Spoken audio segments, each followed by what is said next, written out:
예레미야애가 3장 40절부터 54절까지 한 절씩 교독하겠습니다.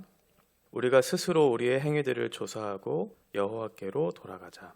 우리의 마음과 손을 아울러 하늘에 계신 하나님께 들자. 우리의 범죄함과 우리의 반역함을 주께서 사하지 아니하시고 진노로 자신을 가리시고 우리를 추격하시며 죽이시고 긍휼을 베풀지 아니하셨나이다. 주께서 구름으로 자신을 가리사 기도가 상달되지 못하게 하시고 우리를 문 나라 가운데에서 쓰레기와 폐물로 삼으셨으므로 우리의 모든 원수들이 우리를 향하여 그들의 입을 크게 벌렸나이다. 두려움과 함정과 파멸과 멸망이 우리에게 임하였도다.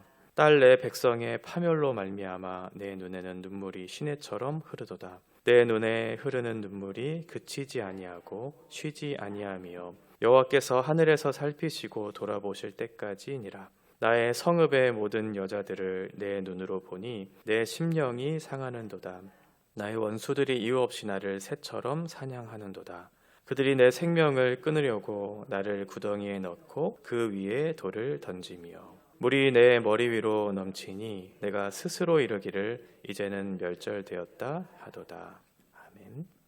3장에서 주어를 나로 시인 자신을 그렇게 지칭하면서 자신은 지금 굉장히 고통스러운 상황에 있다고 표현하고 있습니다. 그 이유는 여호와의 진노 때문, 여호와께서 매를 들고 나를 치고 있기 때문에, 그것을 종일토록 자주 치고 있기 때문에 나는 지금 고통스럽다. 그래서 내 살과 가죽이 헐고 내 뼈가 꺾여진 상태로 지금 있는 것이 너무나 고통스럽다. 이렇게 표현하고 있고요. 그리고 사람들 앞에 나를 끌어다가 조롱거리로 만들고 있는 상황, 쓴 것과 쑥으로 배불리고 취하게 만드는 상황, 돌로 이를 치고 또 나를 죄로 덮어버리는 그런 상황들. 그래서 시인은 지금 나는 죽겠다고 지금 얘기하고 있는 거예요. 매우 절망적이고 고통스러운 현실을 지금 하나님 앞에 고백하고 있는 거죠. 시인에게 있어서 가장 큰 고통은 아마도 그런 육체적인, 그런 정신적인 어려움도 있었겠지만 가장 큰 고통은 아마도 하나님으로부터 버림받았다라고 하는 그런 사실 때문에 그랬을 것입니다. 내가 지금 당하고 있는 그 심판을 하고 있는 그 대상, 내가 진노를 받고 있는 그 대상이 하나님으로부터 왔다는 사실 때문에 그런 것이죠. 가장 친밀하게 나와 함께 하셨던 그 하나님께서 지금 나를 진노의 매로 나를 치고 계시고 있다는 사실 때문에 고통스러웠던 것이죠. 예수님이 하나님으로부터 버림받았다는 그 사실 때문에 가장 힘드셨잖아요. 육체의 고통, 내가 피를 흘리고 있고 그런 처절한 고통을 당하는 것도 내가 쉽지 않지만 하나님으로부터 버림을 받았다는 그 사실, 모든 하나님의 진노가 자신에게 쏟아졌다는 그 사실 때문에 고통스러워하셨던 예수님의 모습과 같이 지금 시인도 외부적인 어떤 정신적인 또 육체적인 고통도 있었겠지만 그 진노를 쏟고 계시는 그 대상이 하나님이라는 사실 때문에 지금 굉장히 힘들었던 것이죠. 이런 상황 속에서 시인이 하나님 앞에 고백합니다. 하나님, 저를 좀 긍휼히 여겨주시고 저를 좀 기억해 주십시오. 20절에 보니까 제 마음이 지금 굉장히 낙심되었습니다. 제가 너무 힘들고 고통스럽습니다 라고 그렇게 고백을 해요. 그러면서 동시에 하나님께만 소망이 있다고, 하나님을 내가 알았기 때문에 소망이 있다고 지금 얘기하고 있는 거죠. 역설적이게도 나를 치시는 분이 하나님이기 때문에 내가 고통스럽지만 동시에 나를 치고 계시는 분이 하나님이어서 다행이라고 얘기하고 있는 거예요. 왜 그랬을까요? 하나님이 어떠한 분이신지 알았기 때문이죠. 하나님이 어떠한 분이신지 알았기 때문에, 그리고 두 번째는 하나님의 뜻이 무엇인지 알았기 때문에 그래요. 나랑 아무런 상관이 없는 분이셨다면 그저 절망과 고통 중에 신음하면서 이 문제를 끝낼 수밖에 없었겠지만 그것이 아니었고, 하나님이 어떠한 분이신가? 그분은 인자와 긍휼이 풍성하신 하나님이시다. 22절과 23절에 여호와의 인자와 긍휼이 무궁하심으로 우리가 진멸되지 아니함이니이다. 내가 진멸되지 않을 것을 내가 믿는다는 거죠. 왜냐하면 하나님의 인자와 긍휼, 이게 다 복수형이거든요. 하나님의 인자와 긍휼이 계속 된다는 거예요. 이것들이 아침마다 새로우니 주의 성실하심이 크시도소이다. 하나님의 인자와 긍휼이 계속해서 나에게 있을 것이기 때문에 그 인자와 긍휼로 인해서 나는 죽임을 당하지 않고 하나님의 회복을 경험할 수 있을 거라는 것을 알고 있기 때문에 지금의 고통은 너무나 절망스럽지만 그 고통이 잠시라는 것을 내가 압니다. 이 고통은 잠시지만 하나님의 인자와 긍휼은 영원하시지 않습니까? 이에 비할 바 되지 않는다는 사실을 알았기 때문에 내 최종적인 결론은 진멸이 아니고 나에게 생명을 주시겠구나라는 사실을 경험한 거죠. 하나님의 성품을 묵상한 거예요. 하나님이 어떠한 분이라는 사실을 묵상한 거죠. 나에게 지금 진노를 쏟고 계시는 그분이 누구인가? 그분은 인자와 긍휼이 풍성하신 하나님이다. 그것을 날마다 나에게 베푸시기를 기뻐하시는, 영원 무궁토록 인자와 긍휼을 베푸시기를 기뻐하시는 그분이 나의 징계의 대상, 나를 징계하시는 대상이라는 사실을 알았던 거죠. 뿐만 아니라 그 징계의 목적, 하나님의 뜻이 무엇인지도 알았어요. 그래서 하나님 앞에 소망을 둘 수 있었던 거죠. 32절과 33절에 그가 비록 근심하게 하시나, 지금 나를 근심하게 하고 있지만 그의 풍부한 인자하심에 따라 긍휼히 여기실 것임이라. 주께서 인생으로 고생하게 하시며 근심하게 하심은 본심이 아니시로다.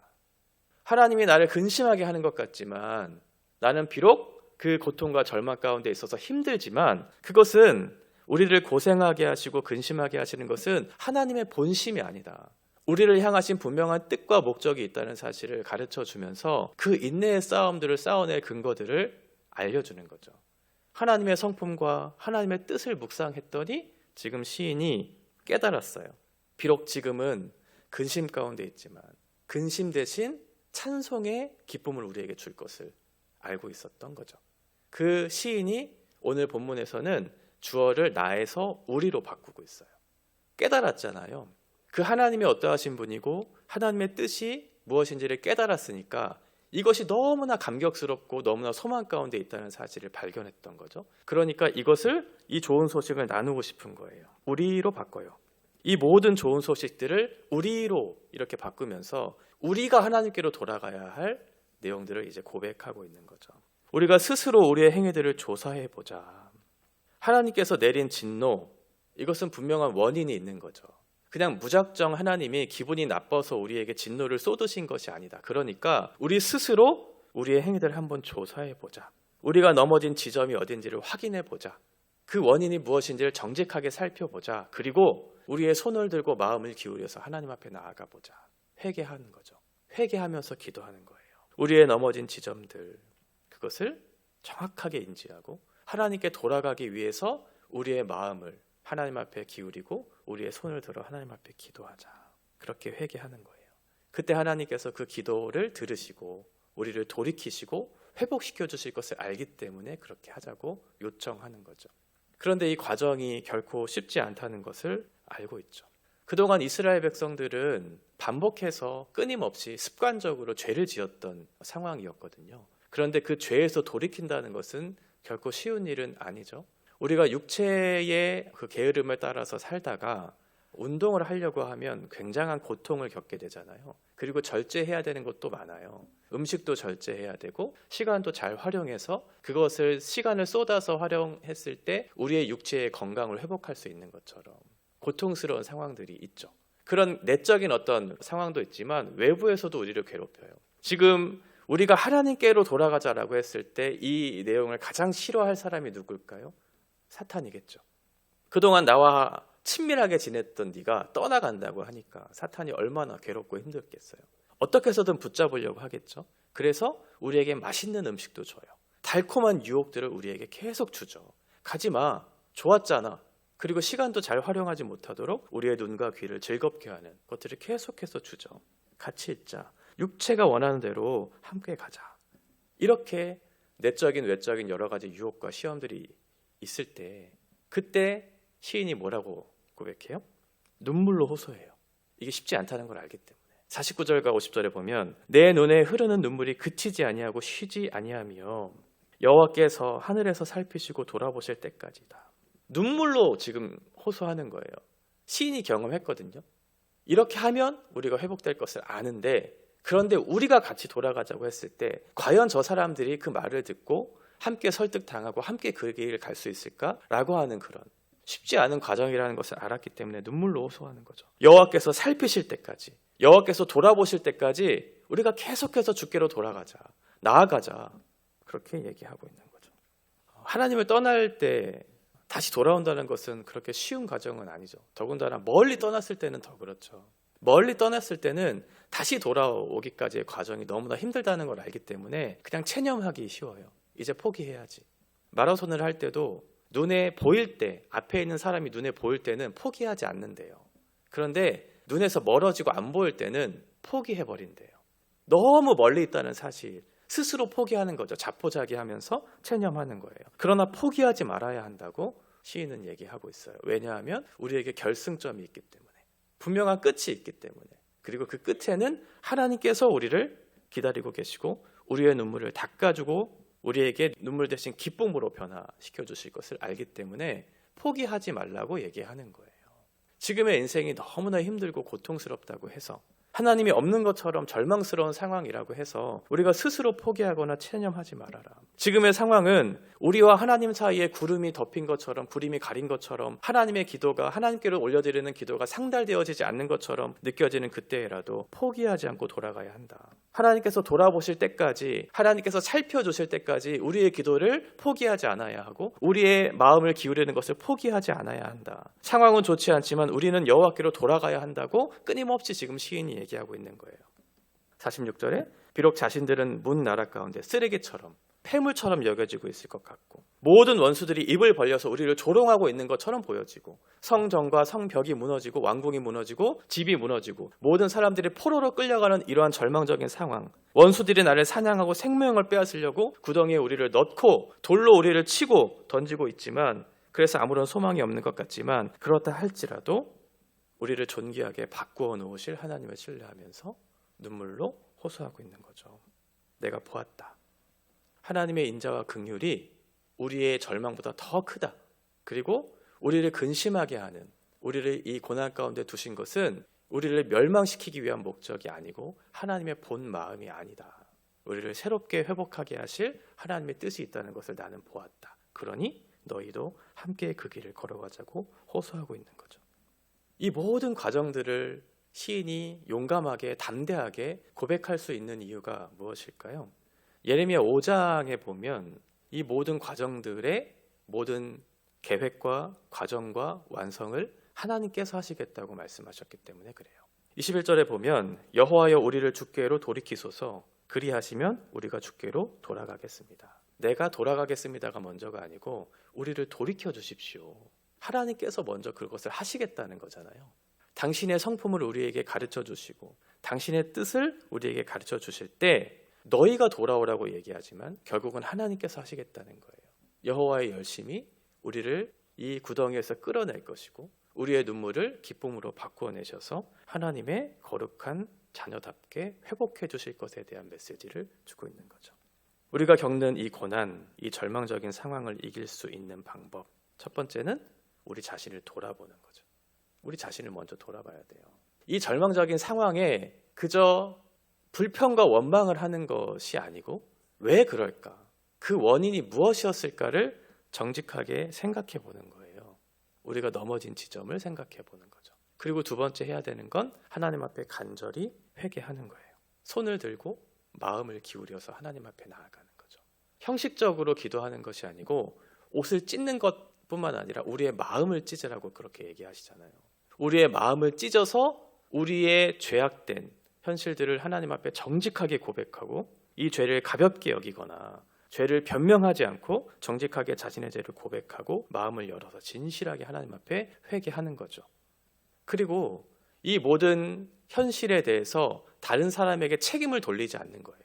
이것이 우리의 죄라는 사실을 기억하고 우리가 함께 나아가자는 거죠. 공동체적인 회개, 공동체적인 책임을 가지고 하나님 앞에 나아가는 거예요. 한 사람도 예외 없이. 우리의 모든 넘어진 지점들을 생각해보자. 그리고 하나님 앞에 우리의 마음을 기울여서 정직하게 한번 고백해보자. 그때 하나님께서 소망을 주실 것을 기억하면서 기도하는 거죠. 왜요? 하나님의 인자와 긍휼이 우리의 절망보다 더 크기 때문에. 그리고 이러한 현실을 당하게 하시는 목적이 결국은 하나님의 본심이 아니고 우리를 새롭게 하시고 회복해 하실 것에 대한 목적을 분명히 가르쳐 주시고 있기 때문에 그렇게 기도하는 거죠. 하나님이 우리를 여러 가지 인생의 과정들을 겪게 하시는 것은 그 과정 속에서 하나님을 더욱더 배워가라고, 하나님을 닮아가라고 우리에게 주시는 과정이잖아요. 우리를 힘들게 하려고, 고통스럽게 하려고 우리를 그 자리에 두시는 것이 아니고 그런 상황 속에서 예수님의 마음과 예수님의 행하심이 우리의 마음 속에, 우리의 육체 속에 체휼되도록, 경험되도록 하셔서 예수님을 조금이나마 깨달아 알 수 있도록, 예수님을 조금이나마 닮아갈 수 있는 복의 통로로 주셨다는 것을 생각해 보면서 우리에게 주신 여러 가지 인생의 과정들을 하나님 앞에 생각해 보고, 또 넘어진 지점이 있다면 정직하게 고백하는 거죠. 하나님, 제가 그러한 잘못이 있었습니다. 그래서 내가 하나님 앞에 불순했고 하나님 앞에 교만했습니다. 그러니 하나님, 마음을 기울여 정직하게 고백할 때 주님 회복시켜 주십시오. 우리를 돌아보실 때까지 제가 포기하지 않고 기도할 테니 주님, 저의 마음과 저의 기도를 받아주시고 하나님, 저를 회복시켜 주십시오. 당신의 인자와 긍휼을 의지해서 제가 나아갑니다 라고 기도할 때 우리를 회복시켜 주실 것입니다. 이 말씀을 의지하면서 우리가 당하는 여러 가지 현실적인 어려움 속에서도 우리가 기쁘게 웃을 수 있는 넉넉한 그런 사람들이 되셨으면 좋겠습니다. 성도라고 하는 이름을 갖고 있기 때문에 그렇죠. 세상으로서는 절망할 수밖에 없지만, 그 상황을 보면서 낭망할 수밖에 없지만 우리는 성도잖아요.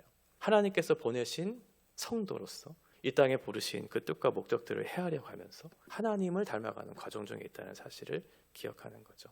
그래서 넉넉히 오늘 하루도 이기고 넉넉히 오늘 하루도 받아내는 그런 담대함으로, 믿음으로 살아가는 저와 여러분 되시기를 바랍니다.